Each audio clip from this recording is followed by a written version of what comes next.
তার জন্য কিছু সেরোটাইপিক টেস্ট হয়।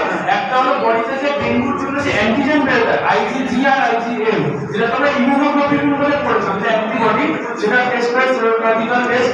আর একটা এলাইজা টেস্ট হয়।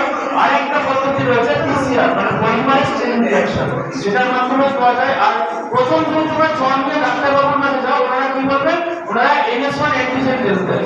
তারপরে সেটাতে যদি ডিটেক্ট না হয় তাহলে তোমার ইমিউনোগ্লোবিনের টেস্ট করে দেয়, তাই তো? আর ডেঙ্গি মশা দেখতে কেমন হয়? তো অ্যানোফিলিস মশা দেখেছো, ডেঙ্গি দেখেছো, অ্যানোফিলিসের থেকে ডেঙ্গি কোনো পার্থক্য কি করে বুঝতে পারছো? বা কি না দেখতে সামনে রাইট, এটা হলো black and white screen, right? বর্ষার পর যদি স্পিকার করা যায় না, এই বাকিরা রেসপন্স করো। তোমরাও তো এই করেছো তো, তোমাদের কারো ডেঙ্গি হয়নি? তাহলে জানবে না পরিষ্কার জায়গায় তাকে বলে যে প্রোপোসিস, মানে যেটা তোমার ব্লাড ভেসেলসে ইনজেক্ট করে, ওটা পরিমাণটা অনেকটা বড় হয়। থোরাক্স বলতে এই আপার বডির যে পোরশনটা, সেটা অনেকটা অ্যাশ কালারের ফিশ টাইপের হয়।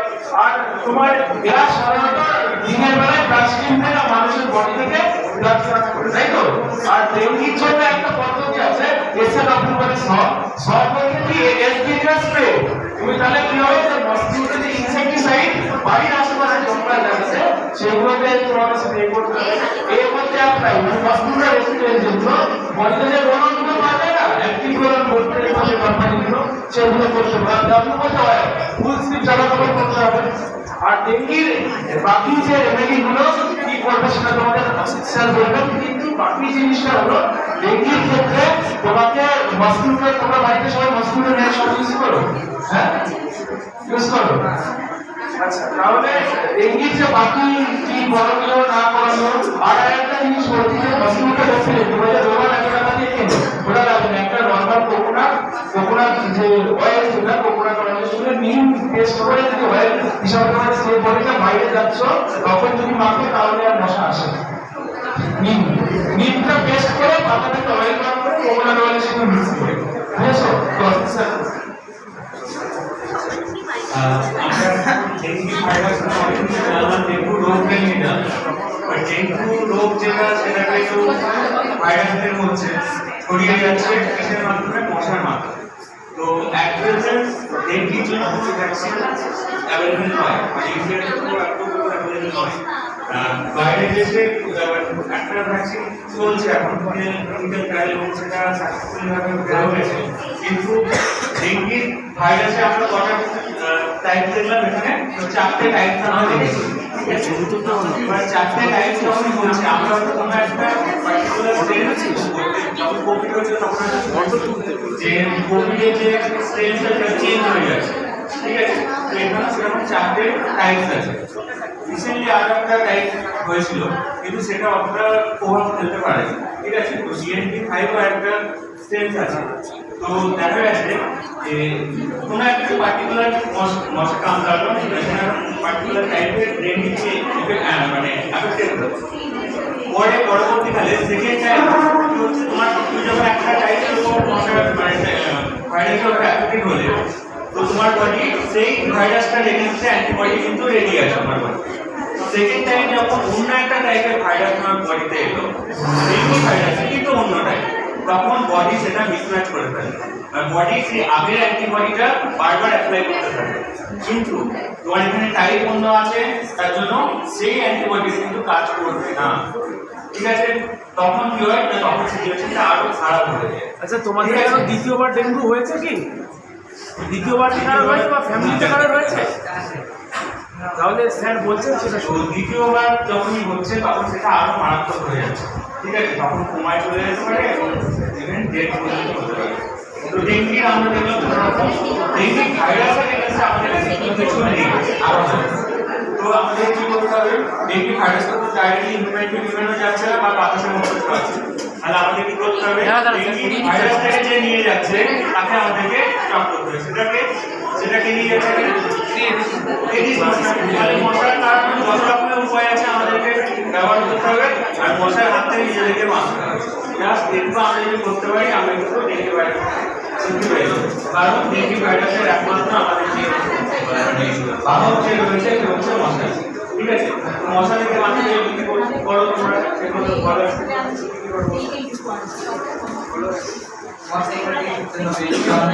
পরিষ্কার রাখতে চাই বা তারপর হচ্ছে বিভিন্ন মশা আটকানোর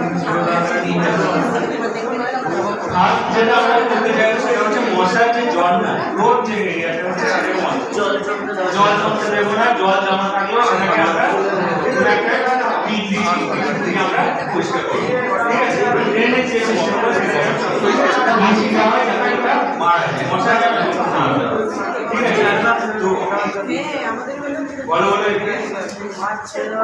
হ্যাঁ, জলের মধ্যে কখনো কখনো মাছ দেওয়া হয়, সেগুলো কি করে ঠিক আছে।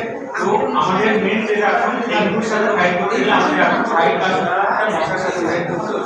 মশাকে আমরা এদিকে হারাতে পারি, মশার থেকে আমরা দূরে থাকতে পারি, তাহলে কিন্তু আমরা ডেঙ্গুকে একদম অ্যাভয়েড করতে পারবো। ঠিক আছে, নেক্সট কোশ্চেন। আচ্ছা, তোমাদের আর কোনো কোয়েশ্চেন্স আছে? নেই তো? আচ্ছা, ক্যান্সারের কারণ কিন্তু ওই যে একটু আগে বললাম না, সাদা খাবার যেগুলো চাউমিন, পাস্তা, ময়দা, হ্যাঁ, সাদা খাবারে আটাটা ব্রেন স্ট্রোক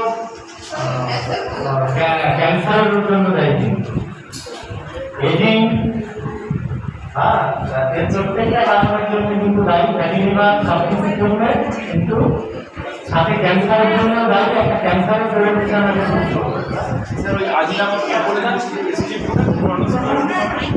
হ্যাঁ, আরেকটা খুব মারাত্মক জিনিস থাকে,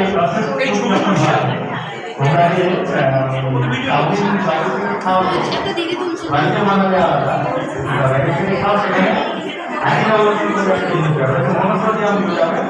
হাইলি ক্যান্সার পেলে ক্যান্সার হতে পারে, সম্ভাবনা আছে।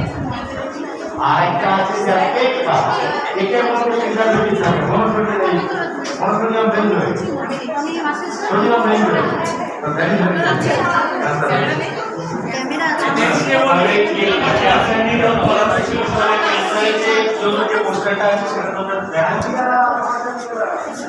দুটোই ক্যান্সার রিলেটেড, যেটা ফিউচারে কাজে লাগবে। আমরা যেটা করেছি সেটা হচ্ছে ক্যান্সারের কজ আর প্রিকশন, ক্যান্সারের কজ হলে কিভাবে একটা নর্মালি ভাইরাস করে আমাদের জানি করবে যে কারণগুলো চেঞ্জ হয়, এই কারণগুলো আমরা চেঞ্জ করতে পারি। যার ফলে এটা যে আমাদের খাবারের মধ্যে বিভিন্ন ধরনের খাবার চাষ হয়, তো আমাদের সেখানে চেঞ্জ করতে পারি।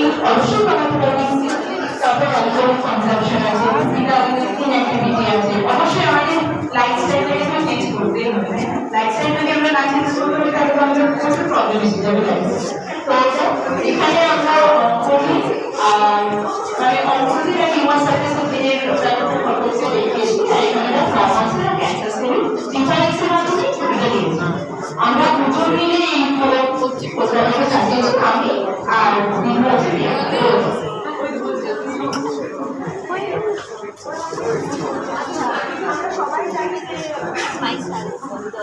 মাইক ছাড়া জুড়ে বলো। ক্যান্সার সম্পর্কে আমরা মোটামুটি সবাই জানি।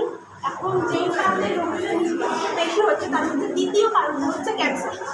এবার ক্যান্সারকে বিভিন্ন রকমের ক্যান্সার আমরা জানি, ব্রেস্ট ক্যান্সার, কোলন ক্যান্সার, ক্যান্সারের বিভিন্ন কারণ হচ্ছে কিছু মডিফাইড, কিছু নন মডিফাইড। এইগুলোকে আমরা নিজেরা পরিবর্তন করতে পারি, যেগুলো আমরা সতর্কতা অবলম্বন করতে পারি, সেগুলো হচ্ছে মডিফাইড। নন মডিফাইডগুলো হচ্ছে আমাদের কোনো হাত নেই, আমরা কোনো পরিবর্তন চাইলেও করতে পারবো না। যেরকম যারা জন্মগ্রহণে অস্বাভাবিক থাকে তাদেরকে এই ঝুঁকিটা অনেকটা বেশি, সেটাকে আমরা কোনোভাবে কন্ট্রোল করতে পারবো না। কিন্তু যেগুলো আমরা সতর্কতা নিতে পারবো, যেমন অ্যালকোহল তাহলে সেটা আমাদের নিজেদের হাতে রয়েছে। এর ফলে কিন্তু প্রায় 22% মানুষ মারা যায় ক্যান্সারে।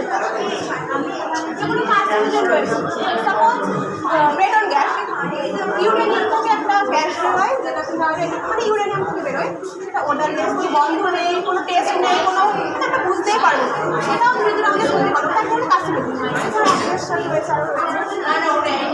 আচ্ছা, ক্যান্সারের আমরা কিন্তু মানে আমরা যদি নিজেদের ওয়েটটাকে মেনটেন করে রাখি, মাইকটা আমরা ওরা সবাই শুনতে পাচ্ছি না, শুনতে পাচ্ছি না, মাইকটা কোথায় গেল, মাইকে বল ওয়েটটাকে কন্ট্রোল করতে পারি, তাহলেও আমরা ক্যান্সারের সতর্কতা অবলম্বন করতে পারি। যদি এক্সেসিভ বডি ওয়েট বেড়ে যায় আমাদের, সেটা কিন্তু ক্যান্সারের একটা ঝুঁকি। আমাদের খাবার দাবার ভালো, ডায়েটটাকে ভালো রাখতে হবে।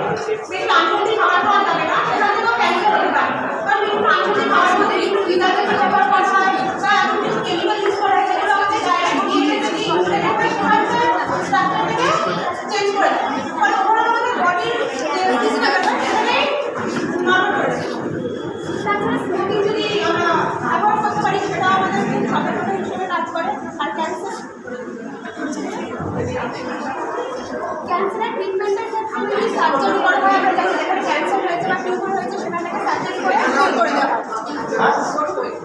আচ্ছা, বিভিন্ন কেমোথেরাপি ইউজ করা হয়, মানে মেডিকেলের সাহায্যে আমাদের যে শিরা রয়েছে সেখানে বিভিন্ন হাই পাওয়ারের ড্রাগ ইনজেক্ট করা হয়। আর রেডিয়েশন আমরা জানি রেডিয়েশন ইউজ করে আমাদের ট্রিটমেন্ট করা হয়।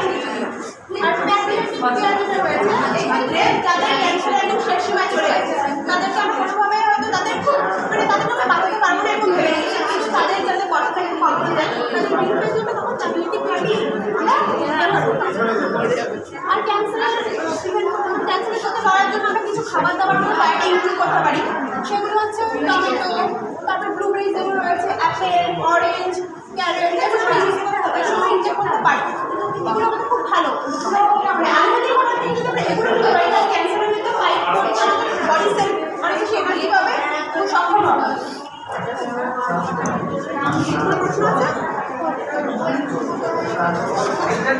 তারপর দিদি ওদের স্যার ওদের কিছু বলবে কেমিক্যাল বডি হয়ে গেছে। আমারটা বলে নেই একই রিলেটেড।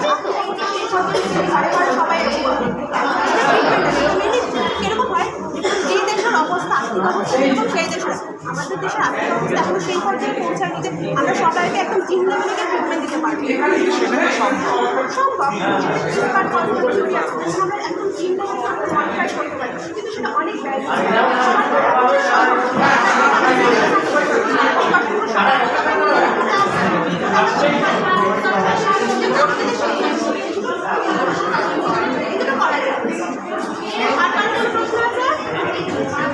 কোনো প্রশ্ন আছে কারোর?